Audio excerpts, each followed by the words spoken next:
안녕하세요. 9월 21일 목요일 큐티 가이드 시작하겠습니다. 오늘 말씀은 하나님께서 사라에게 아들을 약속하시고 그 약속을 엿들으면서 자기도 모르게 웃었던 사라에 대한 이야기입니다. 1번입니다. 아브라함을 통해 사라에게 주신 약속은 무엇입니까? 9절 10절입니다. 그들이 아브라함에게 이르되 네 아내 사라가 어디 있느냐? 대답하되 장막에 있나이다. 그가 이르시되 내년 이맘때 내가 반드시 내게로 돌아오리니 내 아내 사라에게 아들이 있으리라 하시니 사라가 그 뒤 장막문에서 들었더라. 아브라함을 찾아온 손님들은 1년 안에 다시 아브라함을 찾아올 것이며 그때는 사라가 아들을 낳을 것이다 라고 이야기를 하죠. 여태까지 몇 번이나 아들에 대한 약속을 주셨는데요. 가면 갈수록 구체적으로 그 이야기가 진행이 됩니다. 처음에는 아들을 주실 것이다 라고 하셨고요. 그 다음에는 그 아들이 사라의 몸에서 태어날 것이다 라고 하셨고, 이제는 그 시기까지 정해주는 모습을 볼 수가 있습니다.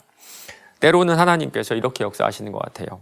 한 번에 다 보여주시는 것이 아니라 믿음을 키워갈 수 있도록 점진적으로 그 약속을 이루어 가십니다. 2번입니다. 이 약속을 엿들은 사라는 어떻게 반응합니까? 12절입니다. 사라가 속으로 웃고 이르되 내가 노쇠하였고 내 주인도 늙었으니 내게 무슨 즐거움이 있으리요. 아마 비웃음보다는 좀 헛웃음이 나지 않았을까 싶거든요. 11절 보면요, 이것이 생물학적으로 불가능한 일이라는 것을 보여주고 있어요. 아브라함은 늙었다고 표현되어 있고요, 사라는 여성의 생리가 끊어졌다고 설명을 하고 있어요. 사라의 반응을 보면요, 참 말이 안 된다, 말도 안 되는 일을 이렇게 여기고 있는 것 같거든요. 그리고 즐거움이 없다 그러죠.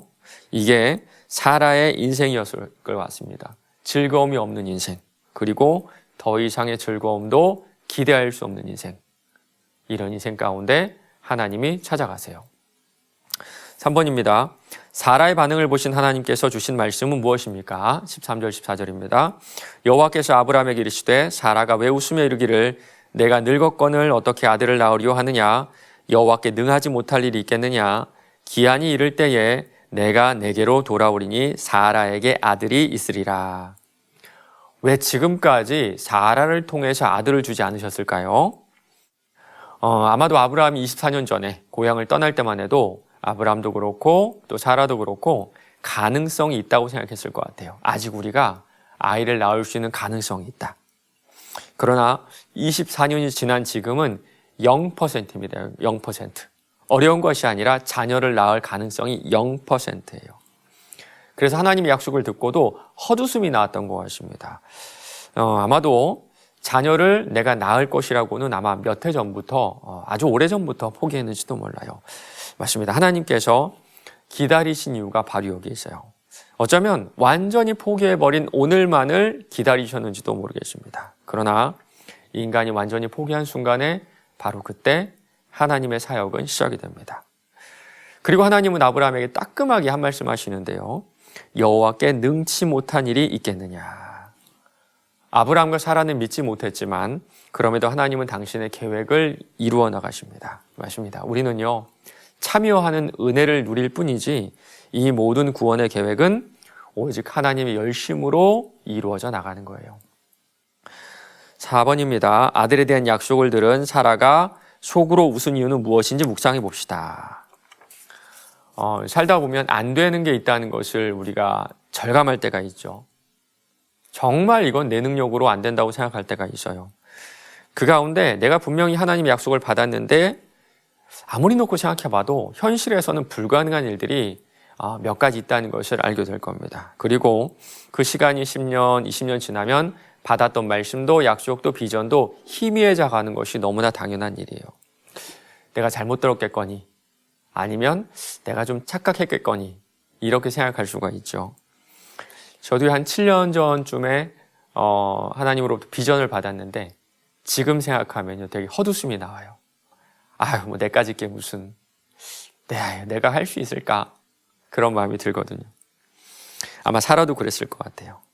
지금까지 하나님의 은혜를 경험하고 살았는데 사실 은혜는 지나면 금방 잊혀지죠. 받은 은혜는 다 있고 현실을 직시하는 우리의 모습과 사라가 참 닮았다는 그런 생각이 듭니다. 5번입니다. 여호와께 능하지 못할 일이 있겠느냐라는 말씀에 내가 느낀 것은 무엇입니까? 이 말씀이 이루어지기 위해 지금 내가 결단한 것은 무엇인지 생각해 봅시다. 찬양 중에 이렇게 시작한 찬양이 있어요. 오늘 우리 눈물로 한 알의 씨앗을 심는다. 지금 우리가 받은 비전, 우리가 받은 약속은요, 내 세대 때는 이루어지지 않을 수도 있을 것 같습니다. 그리고 그 비전이 시작되는 것을 보지도 못하고 우리는 소천할 수도 있을 것 같아요. 그러나 우리가 지금 할 수 있는 거는요, 그 한 알의 씨앗을 심는 것 아닐까요? 나는 이 씨앗에 싹도 보지 못하고 줄기도 보지 못하고 열매도 보지 못하지만 제가 아니면 제 아들이, 혹은 제 아들이 아니면 그 아들의 때에서 열매를 맺으면 정말 그것으로 만족할 수 있다는 생각을 하게 됩니다. 여러분도 오늘 한 알의 씨앗을 심어보시는 건 어떨까요? 비록 내 인생에서는 그 꽃을 보지 못하더라도, 그 열매를 맛보지 못하더라도 우리가 씨앗을 심고 거름이 되면 우리 다음 세대에 꽃이 나고 열매가 피어서 우리 하나님께서 기뻐하시고, 또 우리가 정말 그렇게 살았을 때 하나님께서 우리를 향해 참 잘했다, 충성된 종아, 칭찬해 주시지 않을까요? 오늘 하루도 주신 비전을 품고 하나의 씨앗을 심고 살아가시는 저와 여러분 되시길 바랍니다.